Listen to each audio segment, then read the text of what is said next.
Oi, gente, tudo bem? Eu me chamo Amarildo Silva, é um prazer estar aqui com você na noite de hoje, dessa sexta-feira, aonde, é claro, nós vamos falar de futebol e o entrevistado de hoje, convidado especial, que participa conosco do programa. A propósito, eu já vou inserir aqui os convidados. Primeiro, Olavo Dantas. Tudo bem, Olavo? Seja muito bem-vindo, boa noite. Boa noite, Amarildo, né? Boa noite ao doutor Pedro Augusto, boa noite, professor Ariovaldo Malísia, né? Eu agradeço mais uma vez a oportunidade de estar participando do programa, né? Sejam bem-vindos, professor Ariovaldo, o doutor Pedro Augusto, e aqui eu já aproveito já, Amarildo, acho que é um momento oportuno, porque às vezes a gente não tem oportunidade de falar, né? E às vezes surge um momento, depois de tantos anos, né? E a gente tem a oportunidade de se manifestar. Eu gostaria de agradecer publicamente do professor Ariovaldo Malísia, né? Já há mais de 5, 6 anos aí, quando nós tivemos com a equipe do Miranduba por várias vezes lá na CEGEL, ali na Vila Olímpia, o professor Ariovaldo Malísia sempre nos recebendo, sempre nos orientando, sempre tentando, que eu acho de suma importância, dar dignidade para a gente, através do espaço físico, através da alimentação, através da segurança que a Vila proporcionava, né, orientando a gente que estava começando ali, situações que ele já tinha vivido, né, ele que teve no mundo árabe, né, ele que teve uma larga experiência profissional como preparador físico. Então aproveito aqui publicamente, viu, professor Eovaldo, agradecer ao senhor, né, por toda a orientação, pela atenção com a gente, até porque, antes de mais nada, a gente está militando no meio do esporte, né, a gente né, desculpa aqui a expressão, que tem essa cachaça, que gosta, né, ou seja, independente seja de esporte coletivo, de esporte individual, de lutas, de esporte de água, né? Mas a questão muito mais importante que a questão, às vezes, do rendimento, dos resultados, é a questão da dignidade. Você tira crianças, jovens, adolescentes, sonhadores, né, das suas residências, né, para buscar o sonho deles. E é de suma importância, né, como eu falei aqui anteriormente, você proporcionar dignidade, e foi o que nós tivemos lá, quando o professor Ariovaldo Malísia esteve lá à frente da CEGEL. Então, ó, agradeço mais uma vez aqui a oportunidade. Muito obrigado, professor Ariovaldo Malísia. Muito grato. Poxa, Olavo, obrigado, viu? Confesso que eu não mereço todas essas palavras, assim, esses elogios, mas procurei fazer, como desportista, a minha parte. Muito obrigado pelas considerações. Boa noite, Amarildo. Boa noite, doutor Pedro, meu grande amigo, oriundo do nosso voleibol. Boa noite, meu amigo. Boa noite. A propósito, o Ariovaldo Malísia... Boa noite, professor. Tudo bem, vice-presidente? Advogado, doutor Pedro Augusto, muito obrigado por aceitar o convite do Futebol do Norte. É uma satisfação grande estar com você, e é uma pessoa já de um convívio há tempos também, assim como o professor Ariovaldo Malísia. Faço suas, Olavo, as minhas palavras. Professor Ariovaldo, quando eu estava à frente aí do voleibol, era uma pessoa que nos acudia, que dava todo um apoio na Vila Olímpica, né, para os nossos eventos. Muitas das vezes ele conseguia encaixar alguns dos nossos jogos no meio de outras competições, e aí a gente conseguia realizar o nosso trabalho. A gratidão é muito grande, professor. Muito bom ele ver novamente, e a todos aqui agradecer ao Amarildo por essa oportunidade.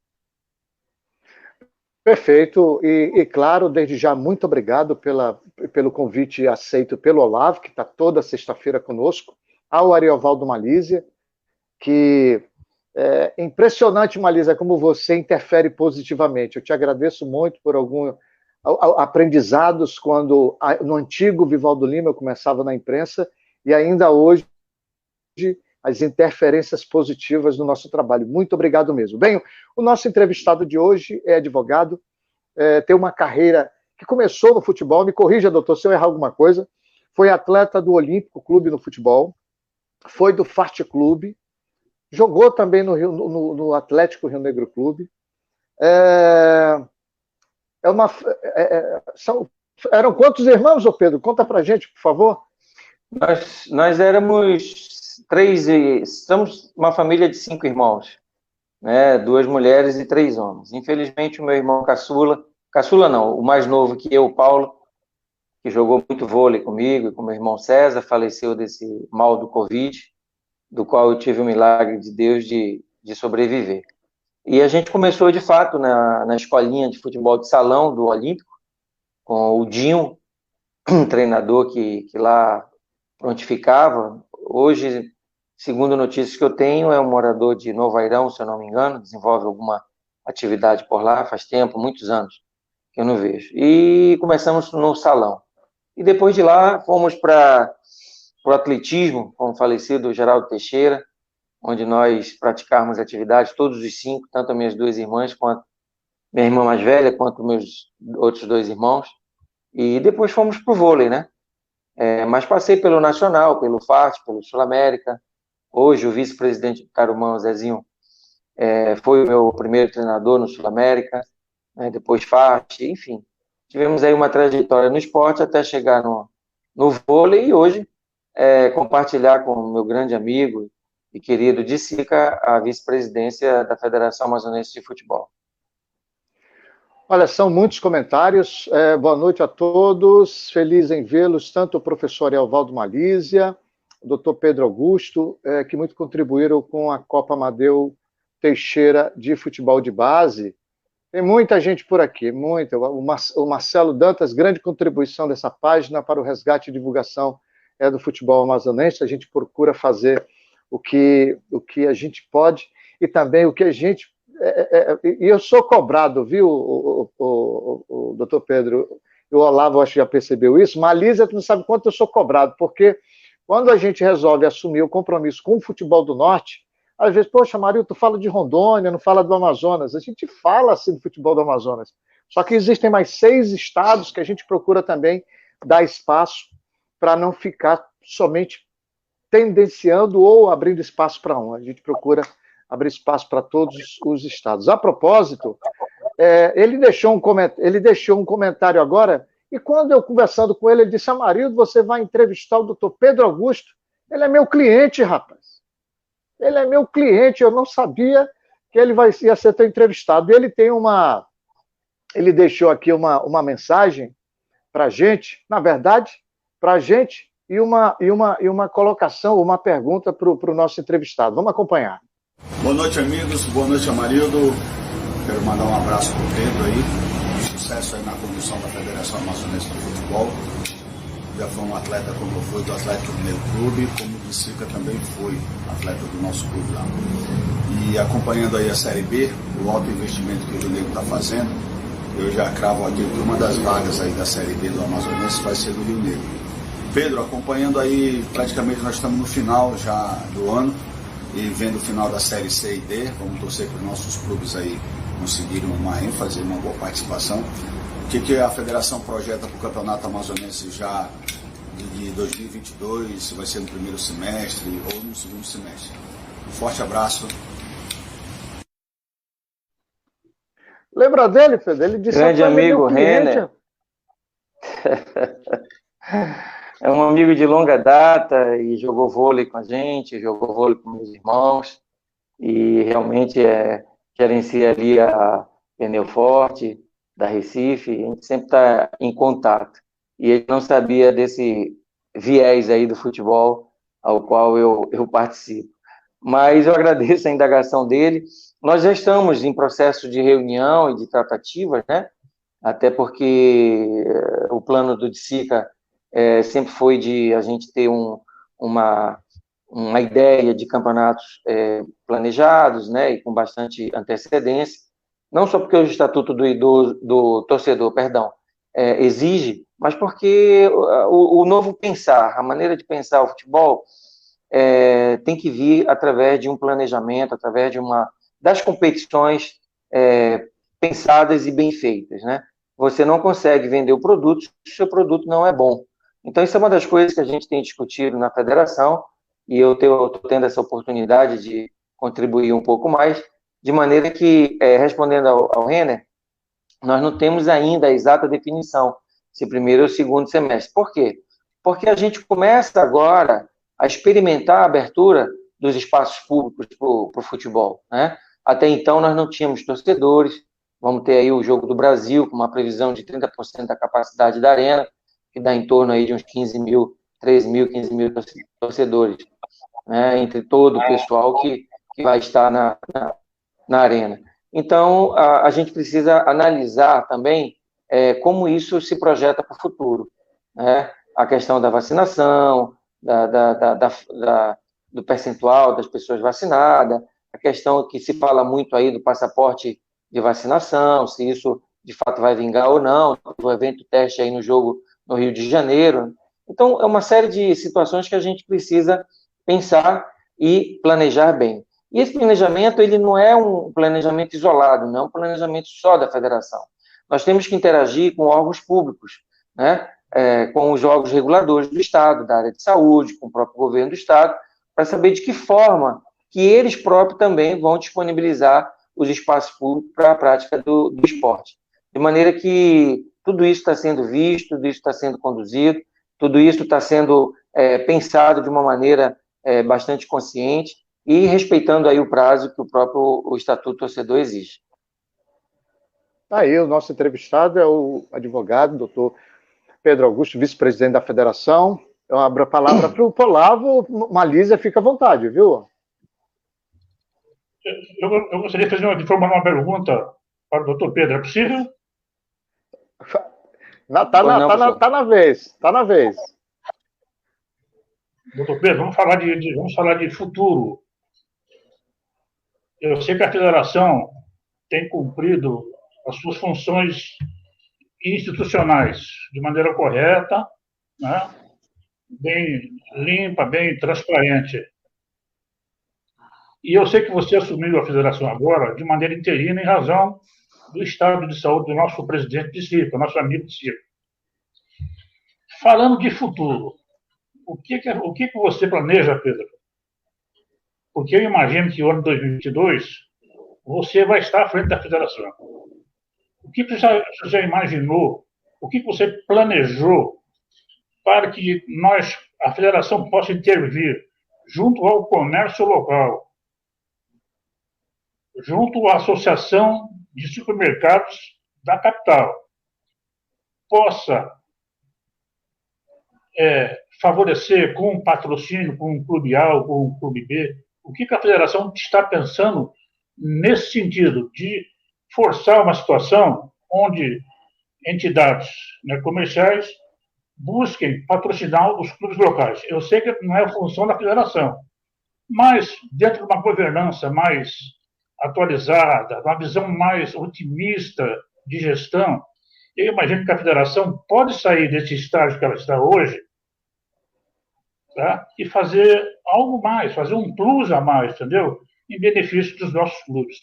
Eu imagino que você já deve ter pensado nisso, não sei, imagino que sim, para o próximo ano, porque você vai ter o ano 2022 à sua disposição, entendeu, Pedro? Você vai ter tempo para fazer isso. O que a federação imagina agora, nesse momento, na tua cabeça, o que está sendo planejado para o ano que vem? Professor, é bem pertinente a sua pergunta. Como bem falou, eu estou interinamente, né? Há essa informação do presidente de SICA, que se recupera de tratamento de saúde, mas oficialmente não há nada, no sentido de que ele esteja impedido ou afastado, licenciado da federação. Ele continua no exercício, a minha interinidade é quando o mesmo se desloca por alguma necessidade, não só profissional dele, né, que ele tem uma atividade empresarial, mas também quando há algum evento, alguma reunião no Rio, ou coisa dessa natureza. Então, eu me propus a uma participação maior, tão logo eu me recuperei do Covid, né? Eu estive, como eu digo para as pessoas em conversa, do lado de lá. Eu cheguei a ser entubado aqui em Manaus por 3 dias e fui transferido de UTI aérea para São Paulo, e lá permaneci 4 dias ainda entubado, e no dia 11 de novembro, por milagre de Deus, eu recuperei, depois de ter 95% dos pulmões comprometidos, chegar com uma saturação de 72% e uma relação PF de 53%, quer dizer, eu estava realmente bem ruim, mas Deus foi misericordioso. De maneira que, ao retornar a Manaus e me propondo essa ajuda, o que eu tenho pensado?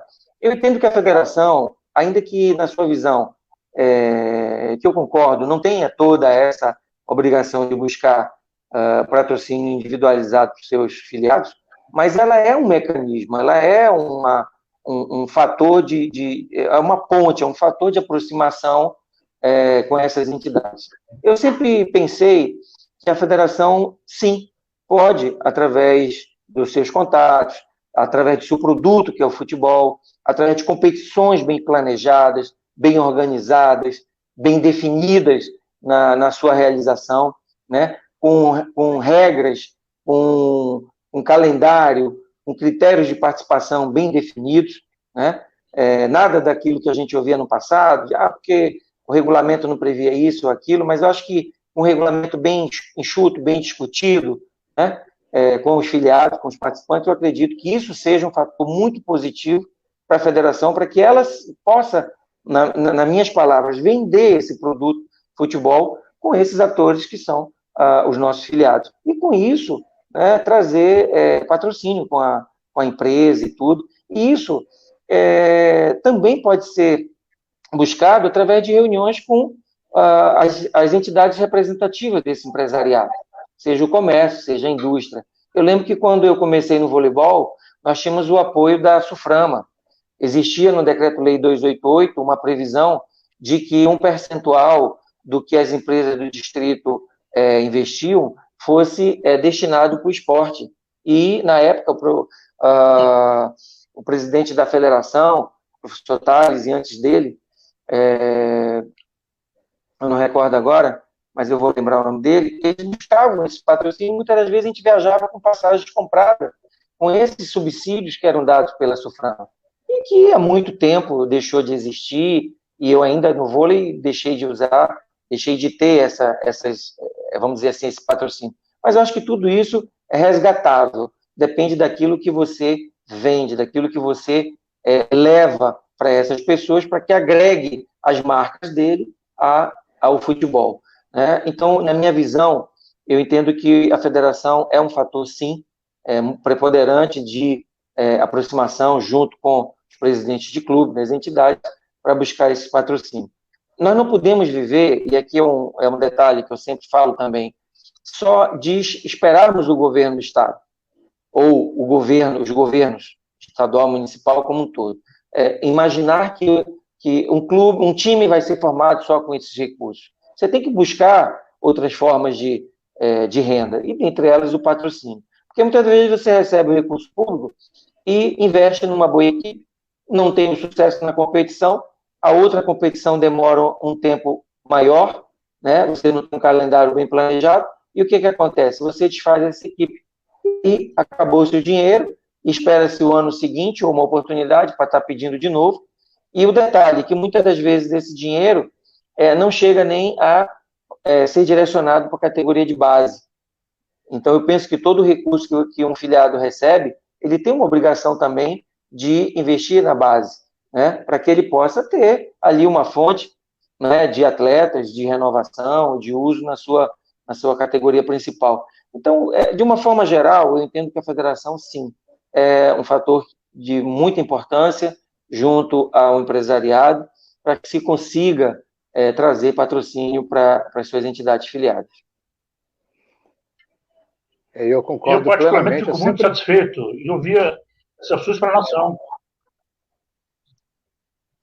Eu fico satisfeito, viu, Pedro, ouvir essas suas declarações, porque a tua visão é uma visão futurística, você está a visão lá na frente também, entendeu? Olha só, é uma coisa muito séria que eu estou te falando aqui, Pedro, e a Marilda e o Olavo. Eu não consigo ver um campeonato... E, professor Ariovaldo, se me permite só adicionar, professor Ariovaldo, a federação também, naquilo que capta de recurso próprio, eu entendo que tem que haver uma partição entre os filiados no sentido de apoiá-los e no sentido de dar a sua contribuição também financeira às competições que realiza. Eu entendo que a federação tem um fator de participação financeira também importante nesse aspecto, e isso é uma coisa que me acompanha desde o voleibol, onde a gente fazia, não só de forma financeira, mas de forma material a distribuição do que a gente recebia da CBV. Então, acho que a federação também tem essa obrigação, vamos dizer assim, de participação. Eu só queria adicionar isso, professor Evaldo, por favor, a palavra é sua. deixa eu concluir, Pedro, a minha análise. Eu não consigo ver, isso para mim é muito sério, eu não consigo ver um campeonato local, nós estamos falando de campeonato local, né? Eu não consigo ver sem o Nacional, sem o Rio Negro em alta. Eu estou vendo aí o Manaus fazendo uma belíssima campanha, isso é muito bom para o Amazonas, para todos nós, para o nosso futebol, mas a essência do futebol está na rivalidade. E eu não consigo desassociar, né, um Rio Mal do campeonato, entendeu? Eu acho que nós temos que ter um Nacional forte, temos que ter um Rio Negro forte, para que nós possamos, através dessas duas agremiações, beneficiar todos que participam do campeonato, porque ele eleva um nível financeiro, eleva um nível motivacional. O jornal eleva a todos os cantos da cidade, do estado, o comentário do dia a dia. Ainda é assim. Então, doutor Pedro, eu fico feliz que você está pensando dessa maneira, como elemento futuro, tá? Está na sua cabeça, isso é muito bom. E vamos ter, se Deus quiser, o próximo ano, um belíssimo campeonato local, um nacional forte e com o Rio Negro forte. E as demais equipes também no mesmo nível, para que a gente possa reviver os bons momentos de antigamente. Perfeito. Olavo. O doutor Pedro Augusto, quando nós falamos do nome do doutor Pedro Augusto, né, o senhor bem mencionou aí, né, não só o senhor como a família do senhor, um histórico muito grande dentro do voleibol, né, tanto na parte como jogador, como atleta, como treinador, e depois como dirigente. Nós temos vários casos, né, de profissionais oriundos do voleibol que depois se destacaram dentro do futebol, como o caso do Bruno no Palmeiras, depois no grupo do Pão de Açúcar, do José Roberto Guimarães dentro do São Paulo, o saudoso Bebeto de Freitas, né, à frente do Galo, do Atlético Mineiro, do seu querido Botafogo. Né? Essa entrada do senhor dentro do futebol tem alguma coisa a ver? É uma mera coincidência na questão da questão de planejamento, de organização? E a segunda pergunta, deixar aqui já para o senhor, direto já, toda vez, né, que um gestor, um treinador assume, né, um novo trabalho, mesmo estando tudo direitinho ali, o treinador, o gestor, o supervisor, ele quer colocar algo em prática, algo que ele sonhava, que ele vê com um olhar diferente. Tem algum departamento, alguma situação dentro da federação que o senhor, assim, que chame a atenção do senhor, que o senhor comece a ver com outros olhos, que o senhor dê uma atenção especial? Gostaria que o senhor passasse para a gente também. Obrigado. Pois não, Olavo. Realmente, esses exemplos que você citou são de pessoas advindas do voleibol e de muito sucesso, né? Treinadores de renome nacional e internacional. Eu diria para você que a minha estada no futebol, ela é casual, né? Eu conheço o Dicica há muitos anos, antes mesmo do futebol. Joguei voleibol pelada com ele, era um multiatleta, né? Tênis de quadra, tênis de mesa, futebol, né, voleibol, então eu conhecia bem antes. Sou advogado e em certos momentos também a gente tinha uma participação, um auxílio a ele pela profissão. E aí houve o convite para ir para a federação e aqui estou no segundo mandato com ele. No voleibol, a gente, desde que eu entrei na federação, eu fiquei como presidente 12 anos, uma das coisas que a gente investia muito, desde a época do NUSMA e depois passando pelo Ari Graça, era em cursos de gestão, né? Eu cheguei a fazer para mais de 5 cursos de gestão e de atualização. Então, a gente tinha, inclusive, o Ari Graça lançou 2 livros, né, junto com um autor e a Fundação Getúlio Vargas, sobre gestão e o sucesso do voleibol. Então, a gente tinha muito dessa visão também. E, além disso, a questão comercial, né? A gente também evoluía nessa parte. Então, a minha contribuição dentro da federação e a convite do presidente Dicica e de tudo que a gente conversava e da forma que ele pensava, né? Eu sempre disse a ele que a categoria de base era, para mim, um projeto que me agradava muito. Eu, na época que joguei, os campeonatos amazonenses chamavam Dente de Leite, e não como agora, sub-9, sub-13, sub-17. Na minha época, chamava-se Dente de Leite. Então, havia participação dos pais, aquela interação, aquele apoio. Todos nós sabemos que o início da vida desportiva sempre é através do patrocínio, né? Enfim, o pai e a mãe sempre estavam ali apoiando, e a gente conseguia, né, até ajudar o clube ou a equipe com essa participação. Então, eu entendo que a categoria de base é uma categoria que me agrada, que me traz assim, uma projeção de um trabalho forte, né? E a parte de gestão do ponto de vista de organização da federação, da forma estrutural. Termos departamentos com pessoas voltadas para o futebol, para pensar o futebol, com ideias de planejamento, de marketing, né, ideias de evolução. Eu penso que a gente precisa hoje investir nisso também, em capacitação. Muitas das vezes a gente ouve críticas, porque o fulano está ali há muito tempo, porque está assim, está assado, porque a maneira de ele agir não muda, é assim o tempo todo. Eu acredito que o trabalho que se faz com amor, com denodo, com o dom de fazer, ele não é casual. A pessoa não está ali para fazer a propósito, para fazer direcionado, mas com a intenção de fazer o mundo do esporte, vê-lo como uma pessoa capaz e competente. Então, eu entendo que essa parte também de capacitação é uma parte importante, interessante de ser investido dentro da federação, porque eu tenho certeza que a partir daí a gente passa a ter cabeças pensantes e com ideias novas e até renovadas, né, visando o bem do futebol. Então, a minha visão de gestão é essa. Ano que vem haverá eleição para a federação, no mês de fevereiro. O estatuto determina que 8 meses antes do final do mandato, que se encerra em 31 de dezembro de 2022, haja eleição. Então, não sei como se comportará os pretensos candidatos até lá.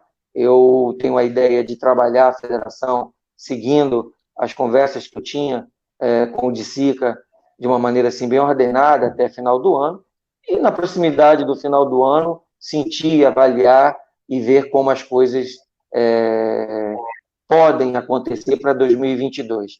Mas eu te respondo assim de forma muito objetiva. A ideia é seguir com essa estruturação da federação, não só no seu campeonato, planejando, inclusive a ideia da presidência divulgar esse ano com uma certa antecedência e com critérios o calendário do ano que vem, e eu pretendo ajudar nisso, né? E a partir daí, então, a gente poder discutir com os presidentes de clubes e filiados em geral um ano de 2022 bom, com essa pandemia um pouco mais minimizada, que a gente não sabe até então como isso se comportará. Graças a Deus a gente entra num processo de vacinação grande, mas eu vejo um ano de 2022 muito promissor, viu, Olavo? Eu acho que a gente tem condições de realizar todas as nossas competições com um calendário bem pensado, bem enxuto, até porque, volto a dizer, não é só a federação dizer que vai fazer e quer fazer. Ela tem que combinar isso com os órgãos públicos, com as entidades particulares, com as entidades de prática desportiva, né? E tudo isso. Tem um calendário nacional ao qual a gente tem que se adaptar também, né? No início do ano acontece a Copa São Paulo. Enfim, tem uma série de atividades que a gente tem que estar pensando hoje ou amanhã. E essa sua pergunta me deixa muito tranquilo em dizer que a gente já está trabalhando nisso. Bem, tem uma pergunta agora do professor Aldair Albano Pantoja. Ele é presidente da Academia de Futebol do Amazonas. E como o senhor mencionou lá que uma das suas bases de sustentação de trabalho envolve a categoria de base, ele tem uma colocação a fazer. Vamos acompanhar. Boa noite a todos, ao Dr. Pedro Augusto. Minha colocação é sobre o futebol de base do Amazonas. Hoje eu faço parte de uma associação o qual desenvolve trabalho de futebol de base chamada Academia de Futebol do Amazonas, AFAM. Inclusive está até protocolada na federação, na FAF, na intenção de participarmos de competições de futebol de base nas categorias, né, infantil e juvenil. E qual a sua opinião em relação a esse assunto, futebol de base do Amazonas? Aldair, grato pela sua pergunta e reafirmo que o propósito meu é de fortalecer isso. Eu acho que a gente tem que organizar bem essa categoria. A gente vive uma sombra do passado, de denúncias, de assédio, isso não é só local, foi nacional, né? Então, a gente tem que pensar muito isso. Como eu falei antes, na minha época existia o patrocínio e tudo, então eu vejo que a gente tem que trazer a família, nós temos que trazer a segurança para esses jogadores novos, para a sua formação, né? Dar a ele uma certeza de que o que ele vai praticar, o campeonato que ele vai participar, vai lhe dar segurança, né, na participação, ele vai ter um auxílio profissional no que diz respeito à realização da competição, ao atendimento médico, por um exemplo, a campos bem cuidados, né, com condições da prática desportiva, né, com regulamentos bem definidos. Então, eu entendo que a base é o início de tudo, né? Então, eu imagino que a competição acontecerá com esses propósitos e eu vejo, sim, em 2022, todas as outras modalidades, todas as outras categorias sendo realizadas e com a participação de várias entidades da prática desportiva. Uma coisa que eu defendo também é que os clubes que participam da Série A e Série B tenham também as suas equipes representativas, né? Seria muito bom a gente ver, por exemplo, um Rional, professor Eovaldo, numa categoria de base, né? Toda aquela tradição, todo aquele exemplo que os profissionais transferem para esses novos jogadores, eu acho que isso aí é importante. E eu acredito muito que isso é possível de realizar. A propósito, o professor Aldair, ele me confidenciou, disse: Amarildo, eu protocolei, mas até hoje eu não tive a resposta, se foi encaminhado, enfim, foi o que deu a entender. Ainda dentro da base, que tem outras perguntas, o GEL, ele é da GEL Sports, está realizando a propósito a Iber Cup, amanhã vamos até estar narrando, e o Olavo comentando lá no Clube do Trabalhador, a garotada, presente em 18 estados, mas o GEL tem uma pergunta também dentro da categoria de base. Meu boa noite a todos, obrigado Amarildo pelo convite, e vai a minha pergunta ao Dr. Pedro Augusto, que já tem uma larga experiência na área do desporto e vice-presidente da Federação de Futebol do Amazonas. Doutor, quais os desafios que o senhor está encontrando agora, né, à frente da federação nesse momento, e quais são seus planos para as categorias de base para o ano de 2022? Pedro, me permite, por favor, porque tem uma outra pergunta também, que é voltada para a categoria de base, que aí pelo menos a gente contempla e tu podes completar, não só respondendo para a capital, mas também para o interior. É o Gomes é da Liga Desportiva do Careiro da Várzea, e ele pergunta também sobre categoria de base, mas especificamente para quem é do interior. E aí, se tu me permitires, pode juntar a resposta para a capital em se tratando de projeto para o GEL e também a resposta para o interior, para o Gomes. Vamos acompanhar. Boa noite, Amarildo. Boa noite, seu Pedro Augusto. Eu volto aqui para fazer uma pergunta para o seu Pedro. Pergunto se a Federação Amazonense de Futebol tem algum projeto para desenvolver as categorias de base no interior do estado, seja pela federação ou através das ligas esportivas.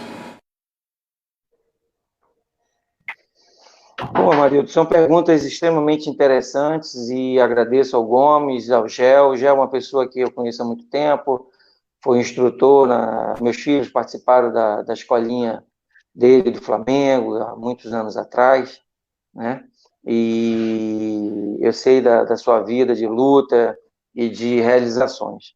Bem, as perguntas se concatenam um pouco, tanto do Gel quanto do Gomes, e eu penso o seguinte: o que eu responderia para o projeto de categoria de base?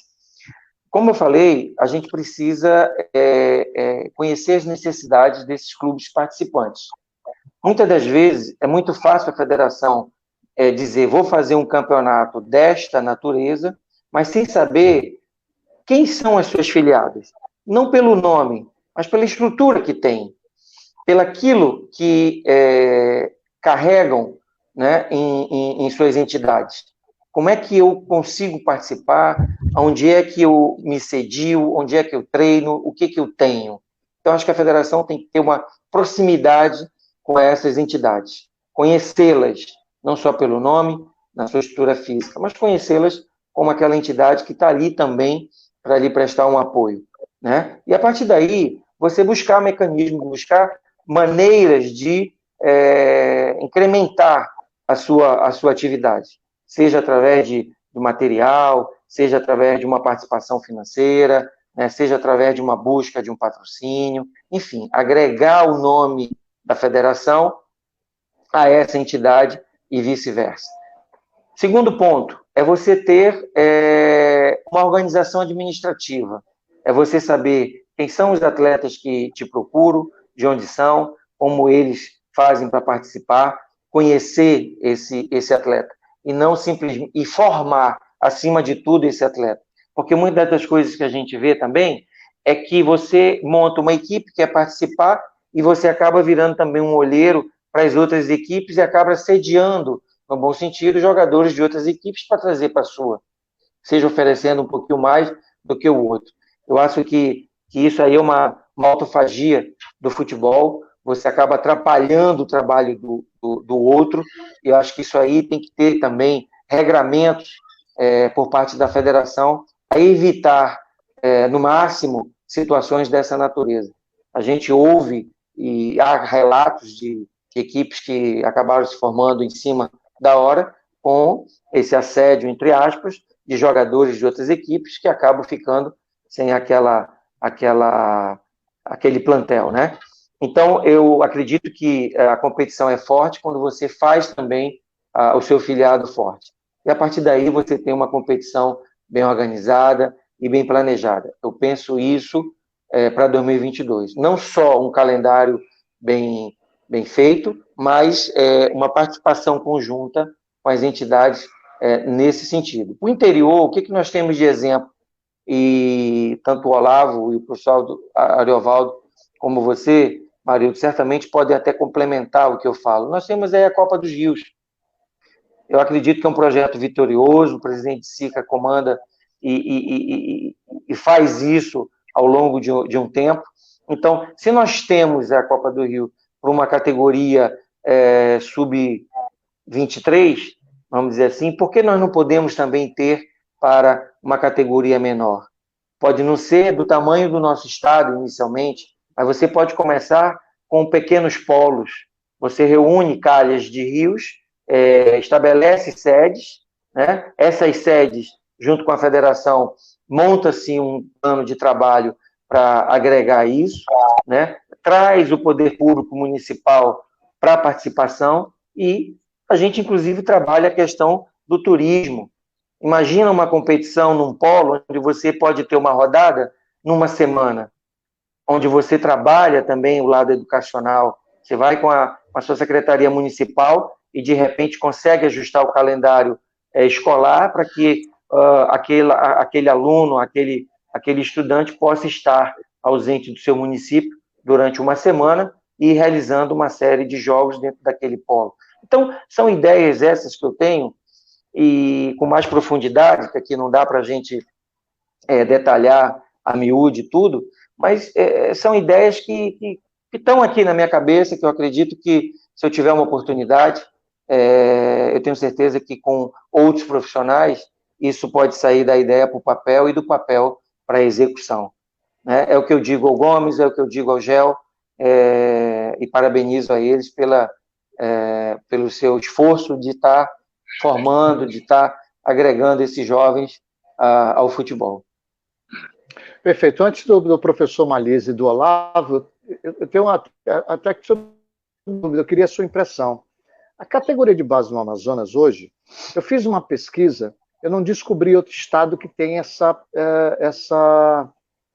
como é que eu posso lhe falar? Essa regra. Existe o BID da CBF e existe o BID da federação. E aí me veio na cabeça, se o atleta tiver regularizado no BID da CBF e não tiver regularizado no BID da federação, isso pode gerar uma dupla interpretação ou induzir a problemas que podem, enfim, causar uma série de transtornos. Eu queria a sua impressão a respeito. Você acha que é um modelo que pode ser aperfeiçoado ou burocratiza mais ainda, especificamente se tratando de base? Eu já, até pensando vamos colocar na elite, na Série A e na Série B, em Malísia, se na Série A nós já tivemos clubes que perderam pontos somente com o BID, aí me passa pela minha cabeça a trabalheira que é. Quem é da base tem que fazer o registro na CBF e depois ter que se preocupar também em fazer o registro num BID específico da federação, que até hoje eu não sei se ele agrega ou se ele induz a conflitos ou induz a erro. Eu queria a sua opinião a respeito. Marildo, isso é uma preocupação que eu tenho, que eu percebi quando eu estive na federação. Veja bem, a CBF tem um sistema de registro que começa aos 14 anos. Então, acredito que a gente possa ter, a partir desta idade, um único registro. E a federação tem também um sistema de registro que contempla toda a categoria de base em todas as suas idades, né? E isso eu tive conversando com o Thiago Duran, que é o diretor da categoria de base. É um programa que a federação paga já há algum tempo, e isso foi uma preocupação que eu externei, inclusive, numa reunião de diretoria que eu fiz há 2 semanas atrás, onde eu indaguei essa situação. E, para minha surpresa, é uma coisa que já vem há um tempo, funciona dentro vamos dizer assim, do grau de responsabilidade que a gente pode conferir aos profissionais que estão dentro da federação para que o melhor aconteça nisso, mas eu não sou partidário, não, de que existem esses 2 BID, vamos dizer assim. Eu acredito que tem que ter um registro só, e aquele que, eventualmente, nós tivermos na federação, ele tem que conversar com o outro e vice-versa, para otimizar o trabalho. Não dá para você ser redundante, né? Você precisa, hoje, ser muito ágil, muito proativo. As coisas têm que acontecer muito mais no papel, muito mais no registro, mídia, do que propriamente você perder tempo com 2 sistemas. Como eu disse, eu assumi a federação no intuito de ajudar o presidente de ciclo, naquilo que eu posso externar minhas ideias e sugerir alterações. Graças a Deus eu tenho encontrado apoio, e a gente talvez no futuro consiga resolver essa situação. Mas eu procuro não alterar muito o que já vem sendo feito, tá, Amarildo? Porque, enfim, eu sou vice-presidente, né? Há uma condução, há uma ideia, há um plano de trabalho do presidente que a gente tem que respeitar e que está ali, de certa forma, consolidado, mas essas melhorias, elas não atrapalham, penso eu. Elas vêm muito mais para agilizar o trabalho, né, e dar uma eficiência maior à federação do que atrapalhar. Perfeito. Olavo, professor Malísia. Bem, eu tenho algumas sugestões a fazer, mas em relação à questão do BID, doutor Pedro, historicamente, existe alguma coisa errada. Eu não sei se é interpretação ou se é transferência de responsabilidade, mas é que fatalmente todos os anos e em todas as categorias nós temos problemas. Esse diálogo que você está propondo agora, doutor Pedro, eu acho que é essencial para que essas coisinhas, né, diminua o impacto do nosso futebol, porque qualquer noticiazinha de um bid que foi atrasado, que não está atualizado, ou que existe um erro de contrato, ou qualquer coisa, já começa a prejudicar a nossa imagem como futebol, como empresa de futebol, entendeu? Então, eu acho, doutor Pedro, que essa tua interferência aí, eu acho que ela pode ser altamente benéfica, porque nós temos que lembrar que poucos clubes profissionais nossos são organizados. Poucos. Então, nós temos muitos clubes nas categorias de base que estão funcionando dentro de um carro. Infelizmente, essa é a realidade.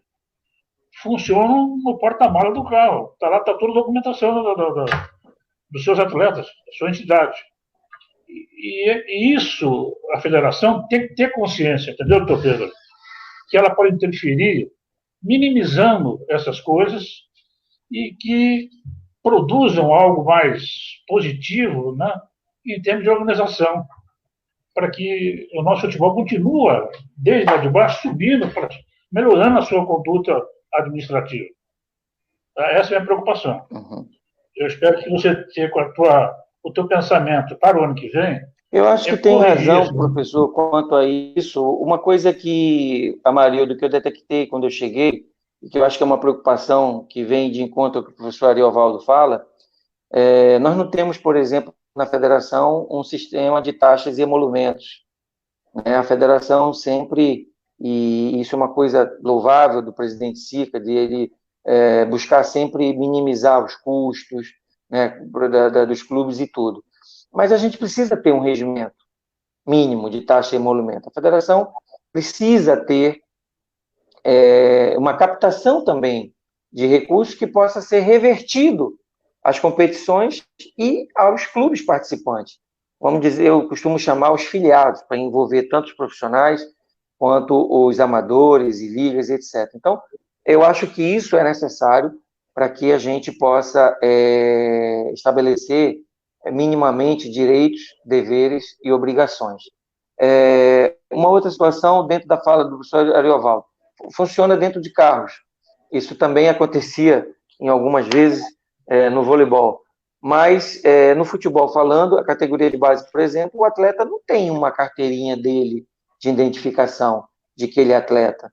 Eu, por exemplo, tenho orgulho de abrir minha gaveta lá em casa, encontrar as medalhas dos jogos, inclusive de peladas que eu participei, que eu tenho até hoje, abrir minha gaveta e ver as camisas dos clubes, das seleções amazonenses e universitárias que eu participei, eu tenho todas elas ainda, até hoje, e eu tenho as carteirinhas, né? Desde o universitário, desde a CBV, desde quando eu estava ali no futebol.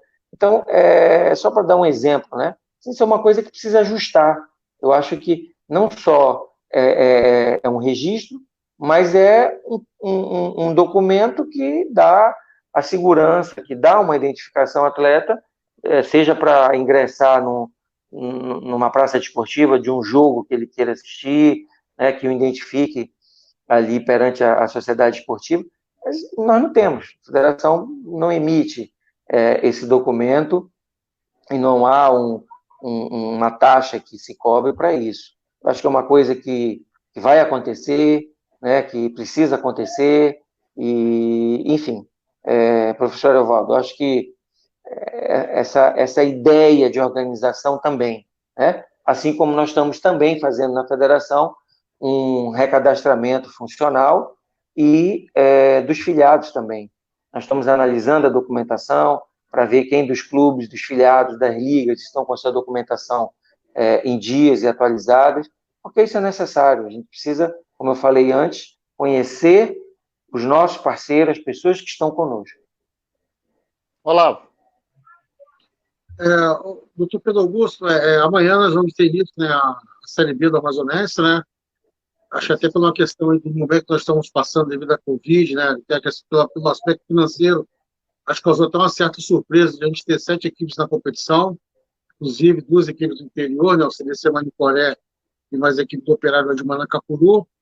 Eu gostaria que o senhor relatasse como é que a federação está vendo essa competição, né? Ficou surpreso com o número de participantes. Tive algumas equipes, né, um holofote maior, que é o caso do Manauara, o caso do Rio Negro, mas a gente também tem certeza que as outras também estão se organizando. Gostaria que você desse um depoimento em relação a uma visão macro aí da competição. Olavo, eu deposito muito otimismo, tá, e muito sucesso no nosso Barezão, né, da Série B ou Segunda Divisão. Os clubes estão engajados, as reuniões que eu participei e os presidentes acudiram de maneira majoritária, serviu para uma série de discussões, sabe? Me surpreendeu o grau de compromisso, de seriedade, né? Cobrança à federação para que esse evento acontecesse e acontecesse de uma forma bastante regular, né? Então isso realmente mostrou para mim que os presidentes de clubes estão apostando na competição. E quando isso acontece, a cobrança, a entrega da federação à competição e aos clubes tem que ser 100%. Tá? E em razão disso, a gente tem buscado uma série de alternativas para que, por um exemplo, eventuais indisponibilidades de campo, a gente tenha outros lugares que a gente utilizar, seja alugando ou seja solicitando a cessão de espaços. Fizemos uma reunião com o registro, para que o registro, através da dona Rosana, pudesse funcionar de uma maneira bastante eficaz, deixarmos até, inclusive, fixando um prazo para registro, ela ter a preocupação de estar ligando, ou de estar cobrando, ou de estar lembrando a entidade que ela tem o dever de regularizar aquele registro. Isso aí é uma obrigação do clube, da entidade, do filiado. O registro tem que ser célere, tem que ser eficaz, ele tem que dar uma resposta rápida se aquele atleta, aquela documentação, ela está devidamente regular e apta para liberar o atleta. Nós temos, Olavo, alguns casos no Sub-17 que foram para o JD porque atletas que não tinham feito a sua baixa do profissional, jogaram ou tiveram participação em outras equipes, que acabaram prejudicando, né, as suas equipes do Sub-17. Por quê? Porque tinha um registro em outras entidades. Então, isso aí é uma preocupação, eu externei isso à diretoria de registro, né, e tanto das outras demais diretorias que atuassem junto. E então eu vejo, sim, uma competição que vai iniciar com muita determinação. O grupo que existe, onde os presidentes dos clubes participam, a gente percebe na sua troca de mensagens aquele propósito, toda aquela boa cutucada, vamos dizer assim, de que vai participar bem, de que vai para cima, de que vai mostrar um bom plantel. Então, eu percebo essa motivação e eu vejo que a federação tem que corresponder, sim, com essa competição. Então, eu acredito em jogos bons. Eu espero que o poder público tenha a sensibilidade de, através do seu staff, né, olhar, participar, ver a forma que essa competição está organizada, para que a gente possa, no curso dela, já experimentar uma liberação no meio público, com todos os protocolos sendo obedecidos, com a federação assumir a obrigação de ajudar no controle também, né? E aí eu tenho certeza que mais a competição vai se fortalecer e a gente terá bons jogos no decorrer dela. Tem mais uma parte. Perfeito, Olavo. Tem mais uma participação que é de uma liga do interior, que é o Jamia, da Liga do Careiro Castanho. 2015, 2013, foi 2014, 2013. Tive a oportunidade, através do Amazansat, e a honra de narrar jogos da Copa dos Rios. E era a categoria sub-23, e como apareceram jogadores que utilizaram a vitrine do Amazansat naquela ocasião, como tem jogadores do interior. E o Jami, que é da presidente da liga lá do Careiro Castanho, ele faz uma colocação mais ou menos dentro desse ponto. Como olhar, como dar oportunidade, ou essa garotada que surge do interior ter oportunidade. Vamos acompanhar aqui o que ele fala. E vim fazer aqui uma pergunta direcionada diretamente para a federação. As ligas fazem um trabalho de base nos municípios e os atletas não têm a oportunidade de mostrar, né, os seus talentos aqui na capital do estado, né? Quando o atleta vem aqui a Manaus, não tem onde ficar, né? E também perguntar por que os grandes clubes aqui de Manaus não dão essa oportunidade para ver esses talentos do município, né? É impressionante que todos falaram de base, viu, Pedro? Todos, sem exceção. E não foi combinado. Eu não perguntei, olha, fala da base, não. Olha, quer fazer uma pergunta? Tá bom, manda um vídeo, uma pergunta dentro do tema futebol amazonense. Parece que foi combinado. O Gel, o professor Aldair, o Gomes, agora o Jami, todos falaram de base. Daqui a pouco tem uma moça que ela na verdade, ela não joga mais, jogou pelo Atlético Rio Negro Clube nos anos 90. Hoje ela está na Itália, ela tem uma pergunta também para fazer para o senhor, mais especificamente para o feminino. Mas atendendo o Jami, eu sei que tem, dentro dessa resposta, algumas coisas fogem da federação, porque os clubes não são obrigados a captar ou absorver quem é do interior. É uma questão de visão e também investimento, né? Tem uma série de fatores que interferem, mas eu resolvi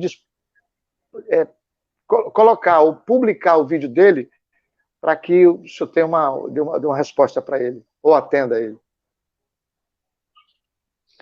Perfeito, Amarildo. Acho que a colocação dele é extremamente pertinente, né? Nós temos bons atletas no interior. Inclusive, nós temos clubes na capital que fazem parceria com entidades do esporte no interior. O CDC Manicoré, por exemplo, tem atletas que já cedeu para cá, né, para clubes da capital. Então, assim, nós temos esse produto bruto no interior, que ele aparece nessas competições. Por essa razão que eu volto a dizer, é necessário que a federação leve para o interior com a participação das ligas e, principalmente, com o apoio da associação dessas ligas, que aglutina os interesses dela, né? A gente consegue isso, então eu entendo que a associação tem uma participação fundamental nessa relação e fortalecer essas competições. Esse produto bruto, ele olhado, ele percebido, ele vem para a capital.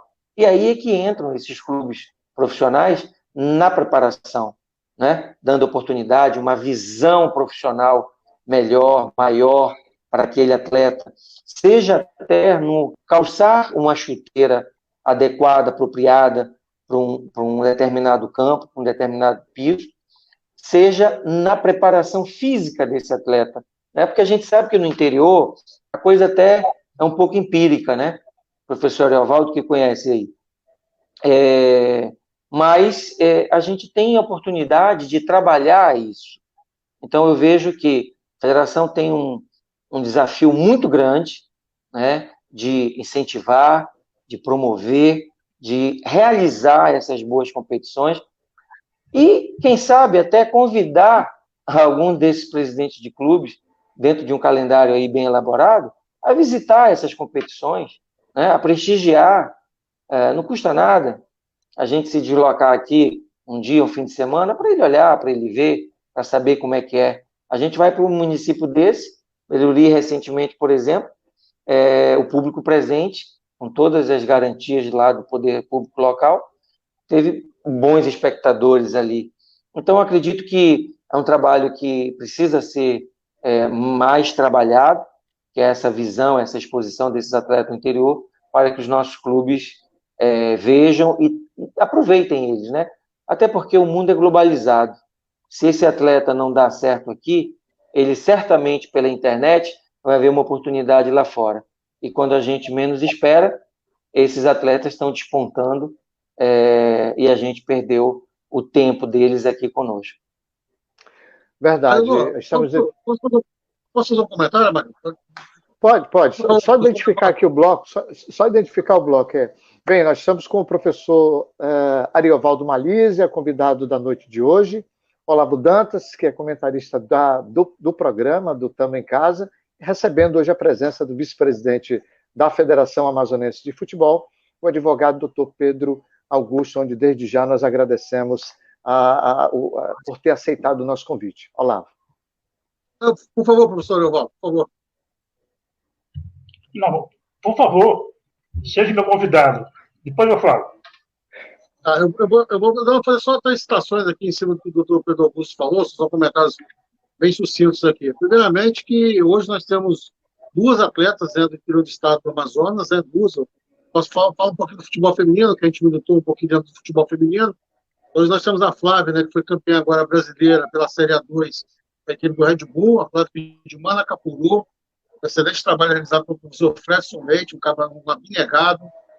Já falei aqui várias vezes, cansei de ver chegando de Kombi, de van, Copa TV Amazônia de futsal, peladão. Então, assim, sempre parabenizei o Fredson. Então, hoje nós temos um atleta campeão brasileiro da Série A2, foi campeão lá no Estado da Independência, lá em Minas Gerais, Belo Horizonte. Nós temos a Micaele de Altázia, que é o trabalho do Murinhos, que hoje faz parte do elenco do São Paulo, e é muito prazeroso você ligar a televisão e ver um atleta do Amazonas jogando no Beira-Rio, jogando no Morumbi. A gente fica assim, muito feliz, né? Então, isso acho que é importante a gente estar citando. É importante a gente citar, eu posso falar com um pouquinho de propriedade, quando o Miranduba, nós chegamos, o professor Ariovaldo faz parte disso, onde nós tivemos na CEGEL disponibilizado para a gente alimentação, hospedagem, com segurança. Então, nós tínhamos praticamente um grupo com 70% de atletas do interior. Posso estar aqui Itapiranga, Silves, Urucurituba, Manacapuru, Itacoatiara, Rio Preto da Eva, Altazes, Manaquiri. Então, assim, porque existe o talento, né? E tive a oportunidade também, no ano de 2018, participar de um evento chamado Amazon Cine 3D, que tinha um futebol feminino, por isso que eu fui convidado a participar, onde me deparei, fiquei muito surpreso com várias praças esportivas no interior do estado. Posso estar aqui Manaquiri, Careiro Castanho, Nova Olinda do Norte, Silves, né, Altazes, né, onde nós tivemos a prática do futebol feminino. Né? Então, assim, não é questão que só no interior, é que no interior também tem. Então, se você tem a possibilidade de ter um talento na capital, no interior, por que você não fazer essa junção, vamos colocar assim? É mais uma opção que você tem, né? E o que é mais legal, doutor Pedro, é que existe muita gente no interior também de maneira séria, de maneira correta, tentando, né, dar um lugar ao sol para esses jovens adolescentes, né, que se encontram lá. Então, esse meu depoimento aqui é até com certa propriedade, porque vivenciei isso, né, e a gente, como é o caso do professor Jânio, conheço o seu trabalho, inclusive o professor Jânio também é um camarada que milita no meio do handball, é professor do handball, e o Gomes lá no Careiro da Base também, que faz um trabalho maravilhoso. Então, acho que vale a gente citar aqui que existe na capital, o talento na capital, e nós temos vários exemplos, como também existe no interior, né? Os talentos que é mais difícil de chegar, o holofote é melhor, o holofote é menor, mas que também, com certeza, também tem muita gente boa. Me permita agregar a essa colocação do... Se o Malísia tiver uma pergunta, eu vou abrir pedir um pouquinho do teu tempo, Malísia, porque eu quero agregar, doutor Pedro, o que o Olavo fez a explanação ao que essa moça vai dizer no vídeo agora. Ela jogou o Campeonato Brasileiro, zagueira, já encerrou a carreira, na verdade, encerrou no Brasil, chegou como turista na Itália e lá está buscando um sonho de voltar a trabalhar com futebol feminino, mas agora fora das 4 linhas. E ela tem uma pergunta a fazer justamente nesse campo do futebol feminino. É a Ana Oliveira. Olá, pessoal que está no Brasil. Eu me chamo Ana Oliveira. Sou ex-jogadora de futebol feminino pelo Atlético Rio Negro Clube dos anos 90. Disputei brasileiro e eu venho perguntar do vice-presidente da FAF quais são os planos dele para o futebol feminino que sabemos que temos grande talento, né, no futebol e que representam muito bem o estado do Amazonas. Então eu queria saber quais são os projetos do vice-presidente. Pois bem, ela foi atleta do Ilmar, saudoso coronel Saudoso Ilmar. Jogou o Campeonato Brasileiro em Goiânia. Eu não me recordo se ela participou daquele elenco, foi vice-campeão brasileiro sub-17 em Cabo Frio, no Rio de Janeiro, em 1997, mas ela jogou 2 campeonatos brasileiros. E hoje ela está na Itália, há 30 e poucos dias na Itália. E jogo foi nova, numa fase, Olavo, e professor Malísia e Pedro, em que o futebol feminino só perdia em jogadoras federadas ou registradas para São Paulo. Quando tinha o professor Lúcio, hoje, se eu não me engano, está na Universidade Federal do Amazonas, fez o seu doutorado e tudo mais, professor Lúcio Fernandes Ferreira. Enfim, eu queria que o senhor, aproveitando a explanação... Exatamente, o Ariovaldo deve lembrar dele. Eu gostaria que, já agregando a explanação que foi feita pelo Olavo Dantas e a pergunta da Ana Oliveira, ex-atleta do Atlético Rio Negro Clube, na década de 90. E o Olavo, com muita propriedade, conhecedor profundo do futebol feminino, né, bem pontuou o que foi e o que é o nosso momento nesse futebol. Eu penso do futebol feminino da mesma forma que eu penso na categoria de base. Seria muito fácil a federação dizer, no regulamento, que toda equipe profissional, toda equipe participante do Campeonato Amazonense, na categoria masculina, profissional e tudo, tivesse a obrigação de ter uma equipe feminina. Seria muito fácil fazer isso, mas eu acho que não é por aí. Eu acho que o processo é um processo de convencimento, é um processo de mostrar uma ideia, uma ideia de competição viável, equilibrada, dentro de um calendário perfeitamente executável, né, que não convirja com o planejamento de outras suas equipes. Então, acredito que o feminino precisa disso, né, precisa desse investimento. Nós temos que trazer essas empresas de transmissão também para essas competições, né? Nós temos aí, há algum tempo, um apoio grande da Rede Acrítica na transmissão. Por que outras entidades, outras empresas de transmissão locais também não possam se interessar por isso? Eu lembro que na época do vôlei nós tivemos uma tratativa com a família Hawashi nesse sentido, e foi até promissora.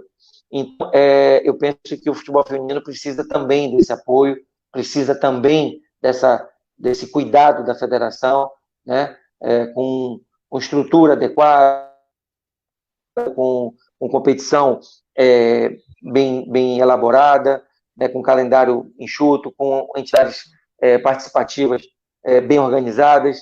E eu acho que a pergunta da Ana, dentro inclusive do que o Olavo falou, é isso. Nós tivemos várias atletas que saíram daqui, né, e tiveram nomes no futebol nacional, em outras equipes, como nós tivemos também, o Iranduba é um exemplo clássico disso, trouxe, um detalhe que eu gosto de falar, trouxe atletas de fora, mas trabalhou atletas local e deixou exemplos, deixou estrutura, deixou aprendizado, né, renovou ideias nessa participação, nessa interação com outras atletas de fora, e nós tivemos jogadoras locais com bom desenvolvimento, com boa participação e com boas passagens também em clubes nacionais. Então, o que eu digo a federação precisa, sim, ter um olhar bem sério, bem profundo na categoria feminina, para que a gente tenha boas competições. Nós vimos aí as Olimpíadas, nós vimos aí o Campeonato Mundial, né? Nós tivemos uma presença, uma participação de público enorme, né? Nas finais aí dos jogos e em algumas competições femininas. Então isso é um fato, é uma realidade. A gente não pode fugir disso. A gente tem que aproveitar e temos que melhorar cada vez mais o futebol feminino no nosso estado. Esse é o Tamo em Casa pelo Futebol do Norte, Malísia. Doutor Pedro, queria dar uma sugestão. Vamos voltar a falar de Série B. É apenas uma ideia. Se for aceita, muito bem. Eu gostaria que dia 13 de novembro, que está previsto o término do campeonato da Série B, a federação fizesse uma festa para concluir o campeonato, usando o poder público como um intermediário. Ou a prefeitura ou o governo do estado. Talvez a prefeitura seja mais fácil pela natureza do evento. Fazendo com que, nesse dia, como o CM disse, iriam ser cumpridos os protocolos de lei, né, para que o evento pudesse ser feito com uma capacidade mínima, não sei se foi na arena ou na colina, enfim, coisa para ser discutida, mas fosse feito, tá, juntamente com o poder público, aonde seriam distribuídos gratuitamente nesta final, na finalíssima, onde seria feita uma festa com sorteios de brindes, tá? Uma coisa bem participativa, que chamasse, que atraísse o torcedor para encerrar a temporada da federação neste ano, tá, com chave de ouro. A prefeitura ou o estado doaria, isso com certeza eles não vão se negar, 500 ou 1.000 camisas para cada clube, para quem entrar no estádio já recebe a camisa de quem vai disputar a finalíssima.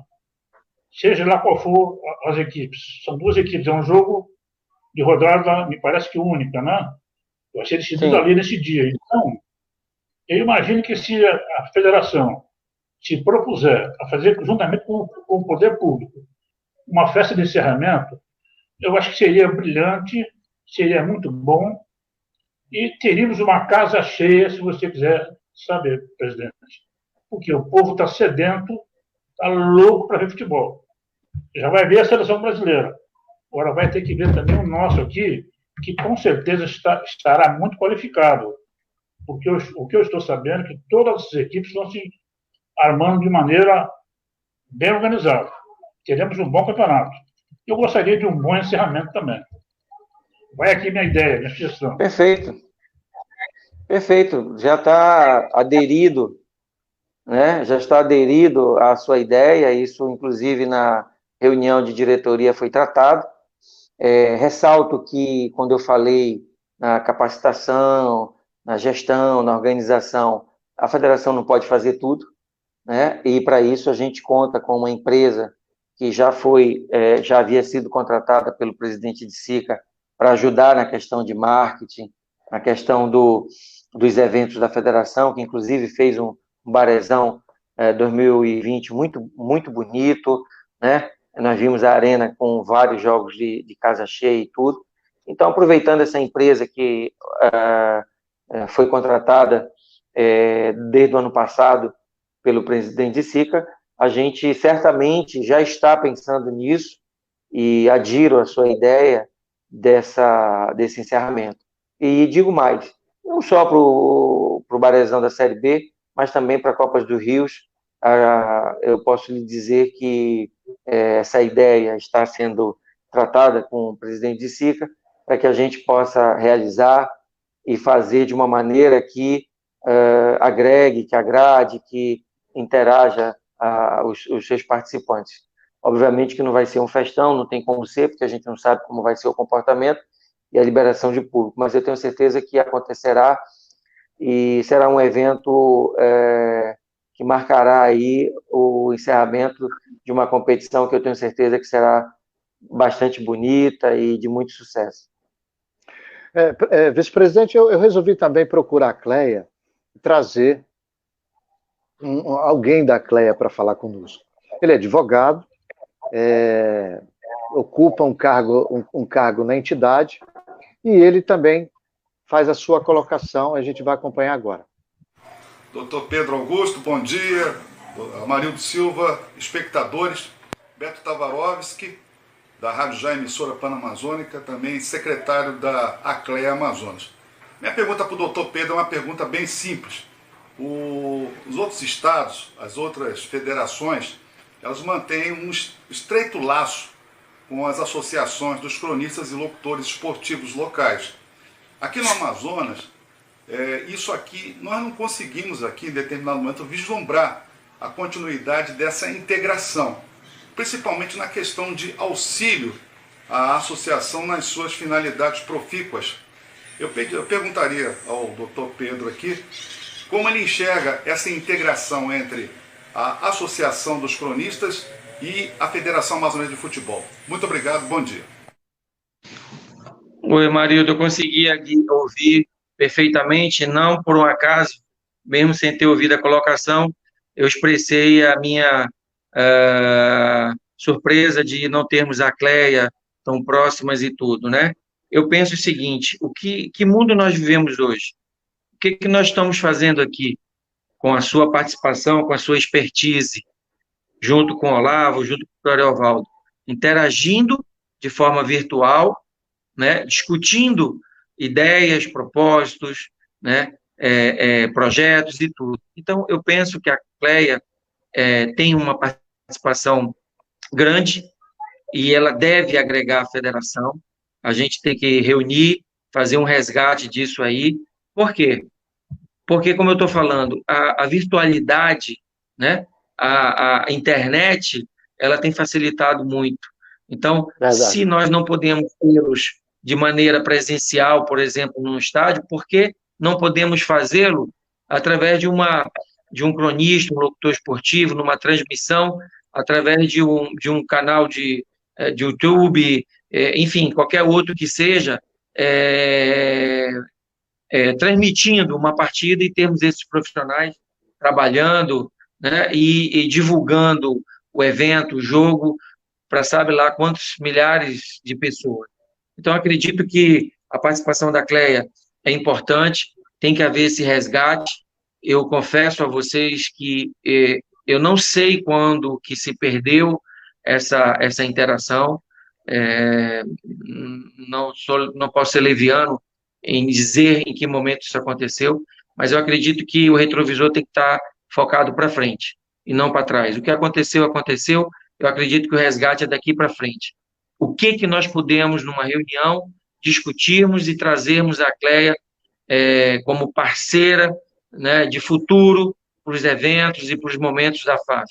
Eu acho que isso é uma coisa que precisa ser trabalhada e já me coloco à disposição. Tenho certeza que o presidente Sica terá uma das melhores vontades e até de permitir que a federação assim estabeleça a conexão e que possa ter em mim essa pessoa para esse momento, para essa reaproximação. Perfeito. Olavo, Malísia. O Olavo foi cortês, o Malísia foi cortês agora. Vou deixar vocês à vontade para ver se mantém a ordem, o Olavo ou o Malísia pula na frente. É contigo, Malísia. Por favor, professor Malísia. Eu queria agradecer ao doutor Pedro pela brilhante participação, do jeito que ele explanou todos os assuntos. Realmente é uma pessoa inteirada, uma pessoa que está comprometida com o cargo que está ocupando atualmente, a visão ampla, muito boa, e de tal sorte que a sua participação hoje foi muito benéfica. Eu imagino que tenha sido promissora para todo mundo, foi muito bom. Então, doutor Pedro, parabéns, continue assim, com essa tua elegância aí, com essa tua maneira de vislumbrar o esporte. Parabéns. De minha parte, muito obrigado. Estou satisfeito. Olavo. Antes de fazer as considerações finais, eu gostaria também de lembrar, né, de comentar que o futebol amazonense, o futebol feminino, vive um momento bastante especial, né? Então, nós vamos ter o campeonato de 2021 agora, vai determinar a participação dos representantes na Série 3 do próximo ano. A Série 3 é uma competição nova, né, da CBF, e nós estamos já dois representantes, né, na Série 2, com o JC Futebol Clube e o Esporte Clube do Amazônia. Ou seja, no próximo ano nós vamos ter 3 equipes do Amazonas disputando competição nacional. Então, acho que isso talvez nunca tenha acontecido, né? Vale a pena ressaltar isso. É um momento onde você consegue mexer com a economia direta, com a economia indireta, né? Ainda mais que a gente tiver nos estágios, não é isso? O copeiro, o cara de picolé, o camarada de leite, então a gente precisa cobrar ambulância, os atos, né? Eu acho que isso é muito bacana, né? Cria, né, uma situação bastante salutar, que é a rivalidade dos clubes, né, de maneira sadia, e tem que existir no esporte. Não tem como ter esporte se você não tiver rivalidade. É lógico que ninguém tem rivalidade dentro das quatro linhas, dentro da quadra, dentro da piscina. Então, acho que vale a pena a gente pegar e ressaltar isso. E eu gostaria de agradecer ao doutor Pedro pela participação, o professor Leobaldo, como eu falei, eu deixo meu nosso agradecimento há de 6, 7 anos atrás, sempre a gente tem um momento de agradecer. E a você, Mário, também, mais uma vez, obrigado pelo convite que está participando. Espero que o pessoal que passou junto com a gente tenha gostado também. Um grande abraço a todos, uma ótima semana. Uma semana com muito futebol, né, no Pedro Augusto, já com isso aí da Série B. Perfeito, professor Evaldo. Obrigado, Olavo Dantas, Evaldo Marisa, pelas palavras gentis, carinhosas. Amarildo, uma gratidão sem fim pela lembrança da minha pessoa, a ilustrar esse momento, esse teu programa. Estamos em casa, e de fato estamos em casa, porque falamos do nosso futebol, falamos das nossas origens, falamos das nossas perspectivas. Olavo, o futebol feminino tem tudo para crescer, você sabe disso. Nós, de fato, teremos 3 equipes participantes de competições nacionais ano que vem. Merecerão toda a atenção para isso, é necessário. Conclamo, inclusive, as pessoas envolvidas a estarem próximas à federação, a discutirem com a federação, né, a opinarem à federação ideias, momentos, realizações. Eu acredito que nós não somos uma ilha, a gente precisa sempre do apoio, da participação de todos, e eu sempre fui uma pessoa assim, né? Até porque não só a minha profissão, mas também a atividade pública que eu exerço no Tribunal de Contas, como auditor técnico lá, há 34 anos, me traz essa visão. Acima de tudo, eu me considero interiorano. O meu pai, que é vivo ainda, tem 95 anos de idade, foi promotor de justiça nessa Interlândia, nesse interior do estado, por muitos anos. Eu morei no interior do estado, morei em Tefé, morei em Quari, morei em Itacoatiara, Codajás. Eu lembro de jogos, de peladas, de campeonatos locais na minha infância. Então, assim, eu vivi isso, eu sei o que é isso. E eu sei a luta que essas pessoas têm para realizar os seus ideais. E, dentre eles, nós estamos vendo aí Copa dos Rios, categoria de base, futebol feminino, Iranduba. Eu tenho certeza que nós estamos no caminho certo para sermos grandes novamente e ou melhorarmos essa grandeza. Eu me sinto muito feliz da participação da minha participação com vocês, de ouvi-los, de poder dizer alguma coisa do que eu penso, né, que eu espero que possa ser aproveitado. Eu sou um vice-presidente, nós temos uma condução, e dentro do que me compete e do que me é dado de possibilidade, eu tenho certeza que eu procurarei fazer o melhor em prol do futebol, da FAF e de todos os filiados a ela.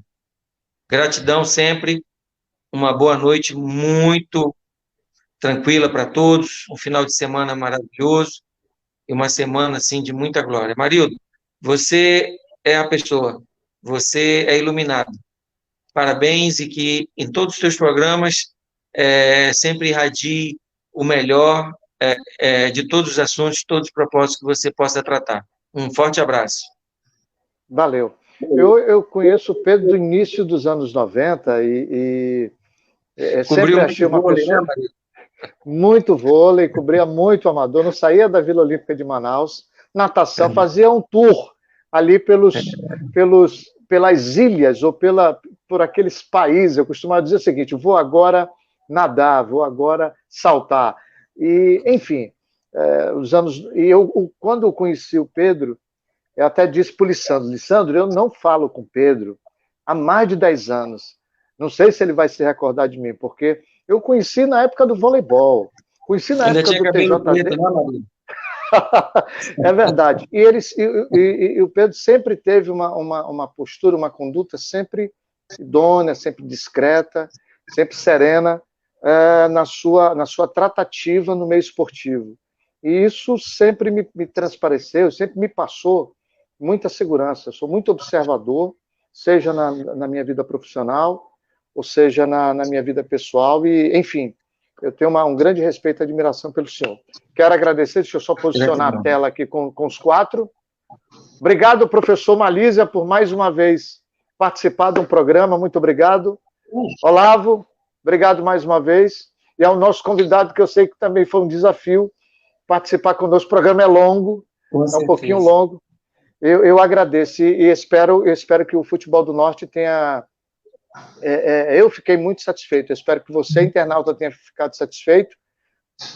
Conseguimos exibir todos os vídeos, né? Eu ficaria muito incomodado se eu não pudesse colocar aqui 3 segundos, mesmo que fosse 3 segundos de alguém que quando me procurou, ou quando eu procurei, disse: Maria, eu posso gravar, posso participar? Disse: mande um vídeo, não tem como eu colocar todo mundo ao vivo, enfim... Mas mande um vídeo. E ele iria participar conosco hoje, que é o Gilmar Popoca, estudou com o senhor no Colégio Dom Bosco. Gilmar Popoca foi um colega de Dom Bosco, em 1976, quando eu ingressei no Dom Bosco. Nós fazíamos parte da mesma sala de aula, da mesma turma, junto com vários outros amigos, Val Souza, Zenite, PC, enfim, vários daqueles grandes desportistas, né? Que passaram ali pelo Colégio Dom Bosco e ali jogaram muito naquele campo do Colégio Militar. Ele hoje está trabalhando em Coatzacoalcos, que é no sul do México, ali em Veracruz. Disse: Amarildo, aqui quando eles comemoram, não é só 4 horas, não, são 3 dias, então já estão indo para o 2º, 3º dia de um grande evento no México, não sei se é Independência, alguma coisa no México. E o patrão dele diz: meu patrão me leva para a festa, então a brincadeira deles é longa.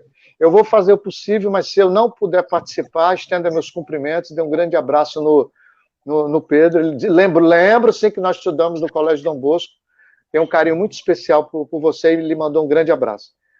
Obrigado e agradeço. Boa noite, pessoal, muito obrigado. Me despeço do nosso entrevistado, doutor Pedro, muito obrigado. Ao meu amigo Ariovaldo Malísia, um grande abraço. Olavo, grande abraço, obrigado, hein? E assim encerramos o Tamo em Casa de hoje. Obrigado pela tua audiência. Na terça-feira tem VAR da Crônica, com a Detson Leite, analista esportiva. A gente vai avaliar a 1ª divisão do Brasileiro, a 2ª divisão, a 3ª e a 4ª divisão do futebol brasileiro, trazendo a contribuição dos colegas da imprensa espalhados pelo Brasil. Por aqui eu fico, esse programa fica disponível no facebook.com/Futebol do Norte e também no canal do YouTube que está aparecendo na tua tela. Beijão no coração, abraço, valeu, tchau, tchau.